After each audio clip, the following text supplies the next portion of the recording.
In the late 1970s, American researcher Mary Ferrell obtained a trove of CIA documents recently released through the Freedom of Information Act. Buried within this trove was a particular document which has given rise to decades of speculation, theorizing, and further research. Document 632-796 describes a request in March of 1964 from the French government to America's legal attaché in Paris and the FBI bureau in New York City concerning a French national by the name of Jean Souetre, alias Michel Roux, alias Michel Mertz, who had been deported from Dallas to either Canada or Mexico 48 hours after the assassination of President John F. Kennedy. The French were concerned because French President Charles de Gaulle was planning a visit to Mexico, and Souetre was a known member of the OAS, or Secret Army, a right-wing extremist group composed mostly of former French military who were opposed to de Gaulle's support for Algerian independence. The OAS had waged a terror campaign against the French government, as well as numerous assassination attempts against de Gaulle himself. The document mentioned a mail correspondence Souetre had with an American dentist who lived in Houston by the name of Lawrence Alderson. Prompted by the request from the French government, the FBI interviewed Alderson, who described his relationship with Souetre. Alderson was stationed in France in the early 1950s as a security officer for the U.S. Army, which is where he met and befriended Souetre, who is a member of the French Air Force. Eventually, Alderson went back to the U.S. and became a dentist in Houston, Texas, and he stayed in touch with Souetre, usually via Christmas cards.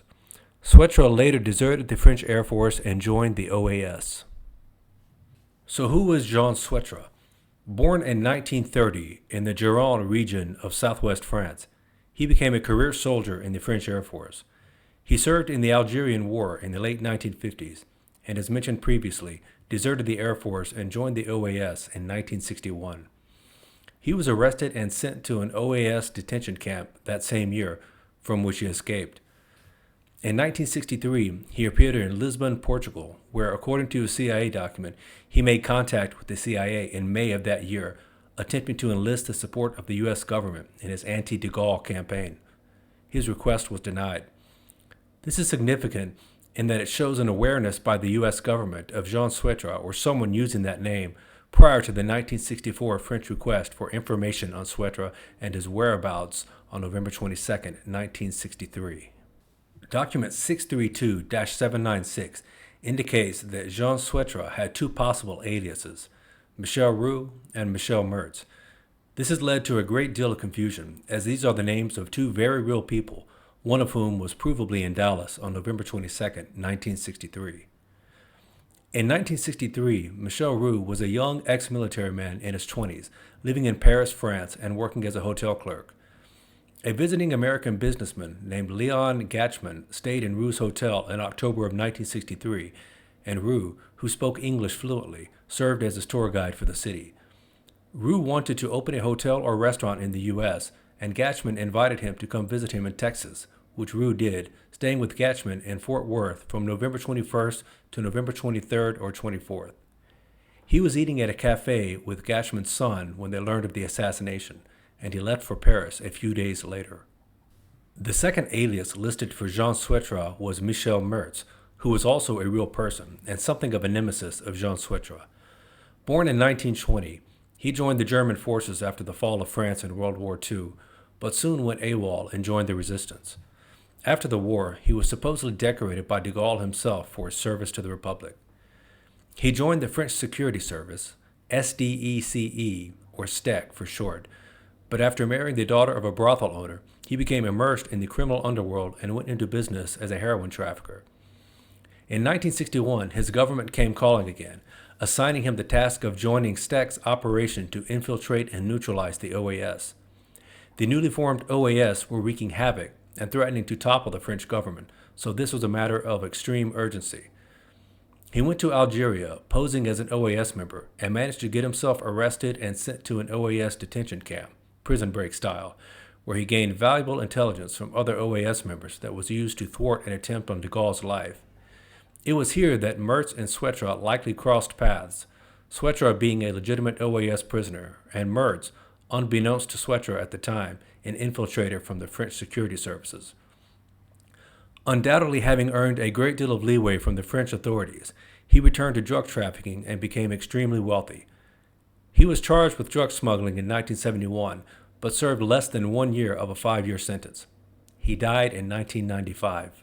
Souetre gave a short interview to a small French publication in 1983, where he denied being in Dallas on November 22, 1963, or having ever been in the U.S., and said Mertz was possibly there using his name.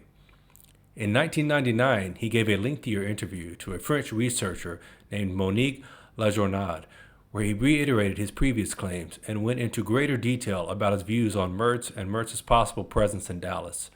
You can read the interview in Triangle of Death by Brad O'Leary and L.E. Seymour. The CIA codenames QJ Win and W.I. Rogue surfaced in the 1975 Senate Church Committee hearings and the 1978 House Select Committee on Assassinations. According to CIA documents, these were agents recruited for the purposes of spotting and recruiting talent for the agency. There has been speculation that QJ Win could have been Michel Mertz, and French heroin trafficker Christian David, discussed at length in a previous video, was W.I. Rogue. But declassified CIA documents, for what they're worth, indicate that QJ Win was a man from Luxembourg named Jose Marie Andre Menkel, and W.I. Rogue was a Georgian national named David Tsitsichvili. However, QJ Win, whoever he was, does have an oblique connection to the Kennedy assassination. When Jack Ruby was preparing for his trial for the murder of Lee Harvey Oswald, he was asked by his attorney, Tom Howard, if there was anyone who could damage his legal defense of momentary insanity. Ruby replied with the name of Thomas Eli Davis.